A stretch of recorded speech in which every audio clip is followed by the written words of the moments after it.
This video contains news and analysis related to a recent terror attack in Kashmir. The content may include sensitive visuals and discussions that could be distressing to some viewers. Viewer discretion is advised. We strongly condemn all forms of violence and terrorism. The purpose of the content is solely to inform and create awareness based on verified reports. I have just a few points to share in addition. कल रात की पाकिस्तानी सेना की कायरतापूर्ण गतिविधियों से आपको colonel Qureshi और विंग कमांडर सिंह ने पहले ही अवगत करा दिया गया है.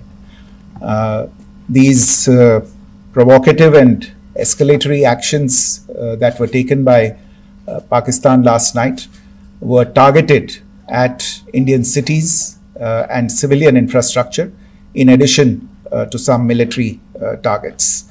The Indian armed forces responded proportionately, adequately and responsibly. ये जो हमले हुए कल रात को भारतीय सैन्य इकाइयों ने पर्याप्त रूप से और एक जिम्मेदाराना रुख अपनाते हुए इन हरकतों का उत्तर दिया. What I want to underline is that the official and blatantly farcical denial of these attacks that Pakistan carried out by the Pakistani state machinery is yet another example of their duplicity and the new depths that they are plumbing in their quest for disinformation. The other point in the same vein is Pakistani claims that they did not target or attack any religious places. You would recall that yesterday I shared with you an incident related to the attack on a Gurdwara in Poonch. Instead of owning up to these attacks, Pakistan made the preposterous and outrageous claim that it was the Indian Armed Forces and the Indian Air Force that was targeting cities like Amritsar and trying to put the blame on Pakistan. This is nothing but a desperate attempt by Pakistan to disown its acts of aggression, but it is also true to type in its effort to deceive and mislead the world. It will not succeed. The Gurdwara in Poonch in particular was attacked by Pakistan, and some local members of the Sikh community, including a Ragi of the Gurdwara, lost their lives in this incident, as I shared yesterday. TV पर आप इस हमले के चित्र देख सकते हैं.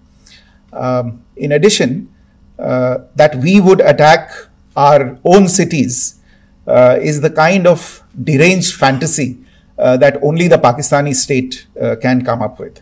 Perhaps they do it because they are well versed in such action, as their history would show. The last point I wanted to make this evening is again this disinformation that is coming from Pakistan about India targeting the Nankana Sahib Gurdwara through a drone attack. This is again yet another blatant lie and part of Pakistan's disinformation campaign. As we saw in the Pahalgam attack, Pakistan is again trying desperately to impart a communal hue to the situation with an intention to create discord. Again, we are not surprised. India's steadfast unity in itself is a challenge to Pakistan. Let me stop there. I have time only for a few questions and be happy to try and answer them. First, I call Siddharth. Siddharth, please. Hi, sir. I'm Siddharth from Beyond. So this is Siddharth, behind, please. The other Siddharth. Yes.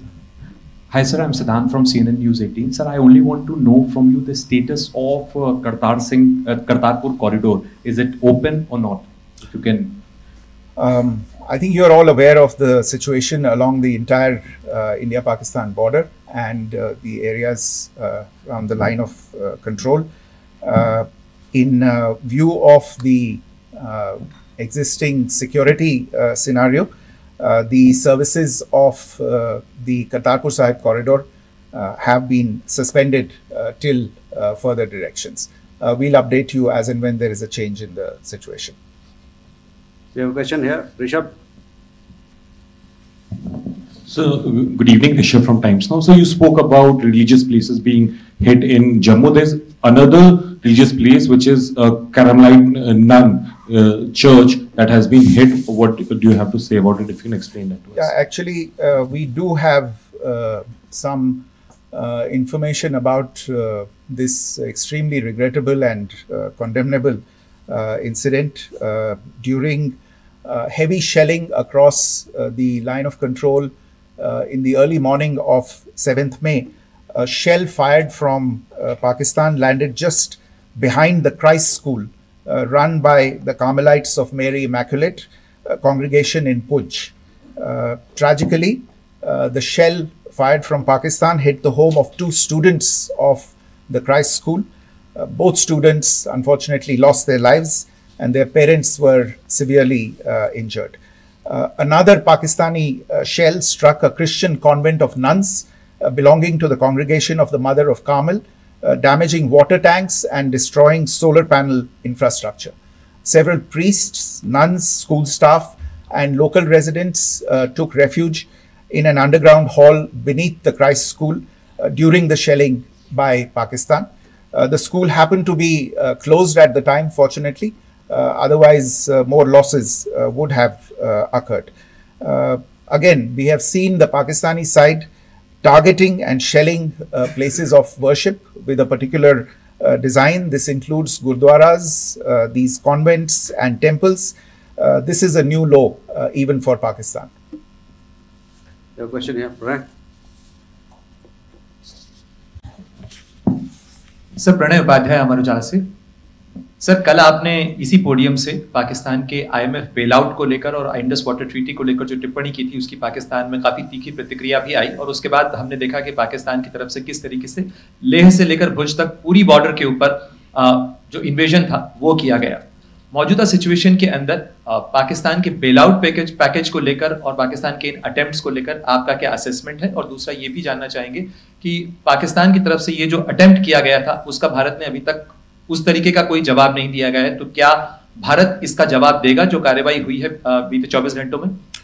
देखिए प्रणय, जहाँ तक Indus waters treaty का सवाल है, मैंने कल विस्तार से उसके बारे में इसकी चर्चा की है।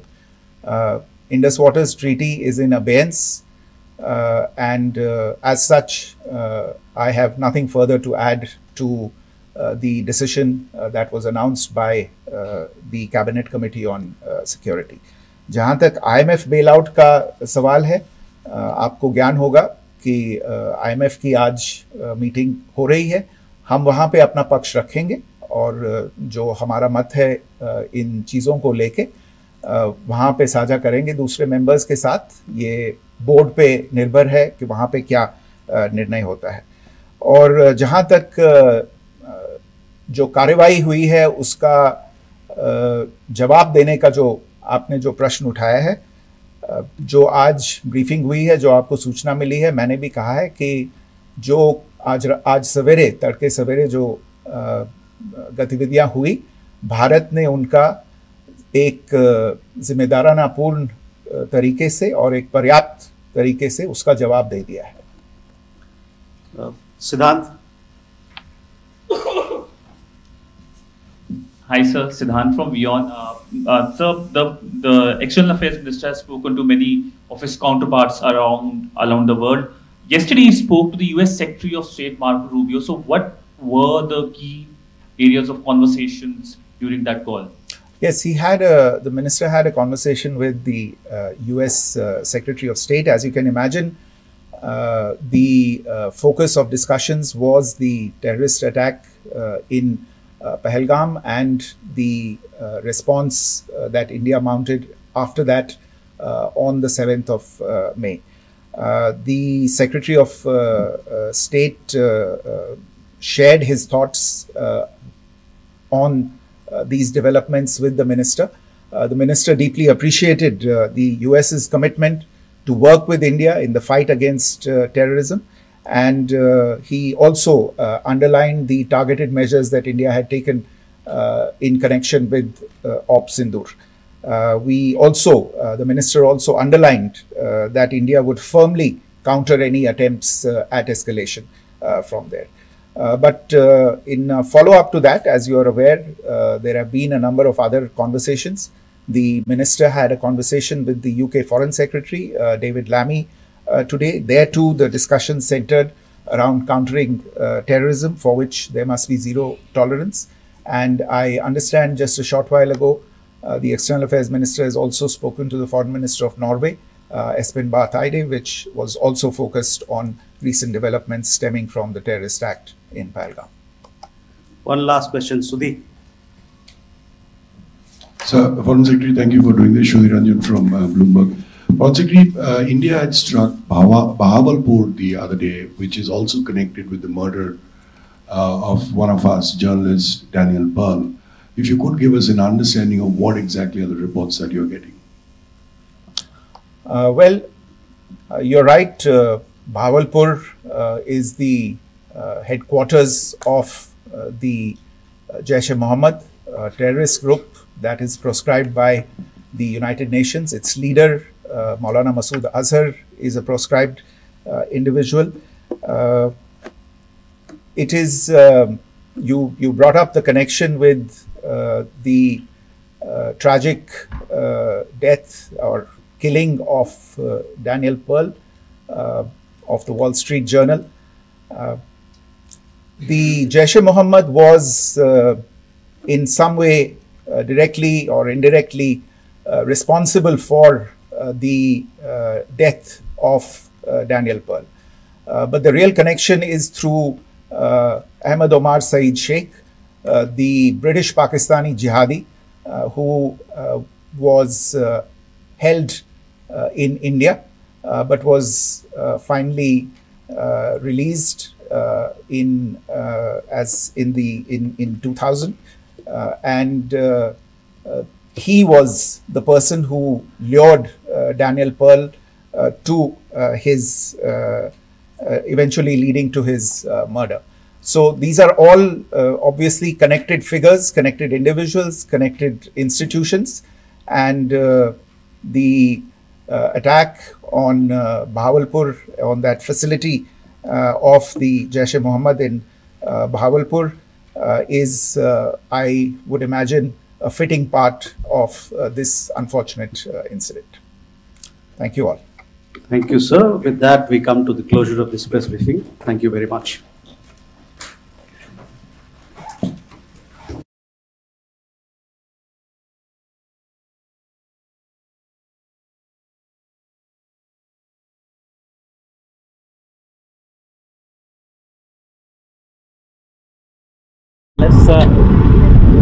Nave's still in there, isn't it? Let's see if we can catch any moments of Nave. Sorry, before I do anything. Hello.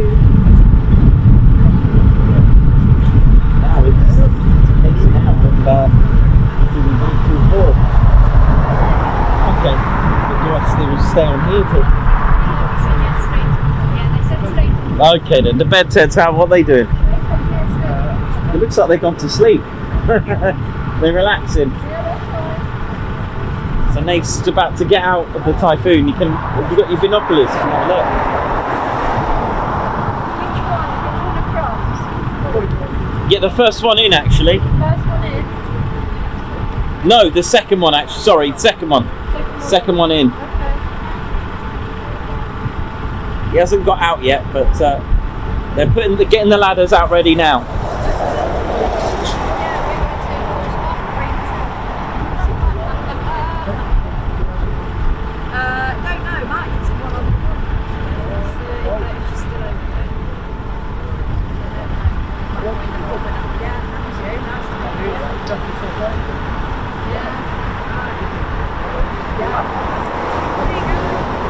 Bye.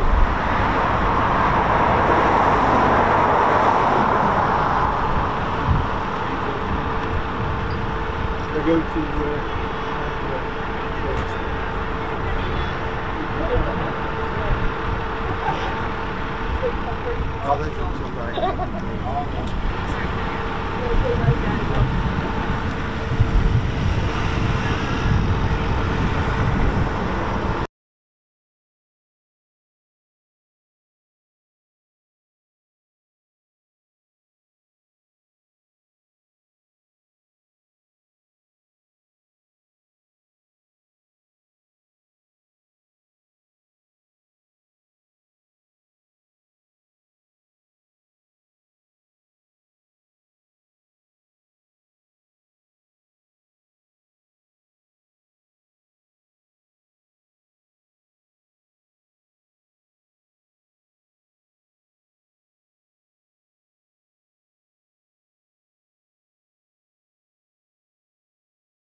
There he is.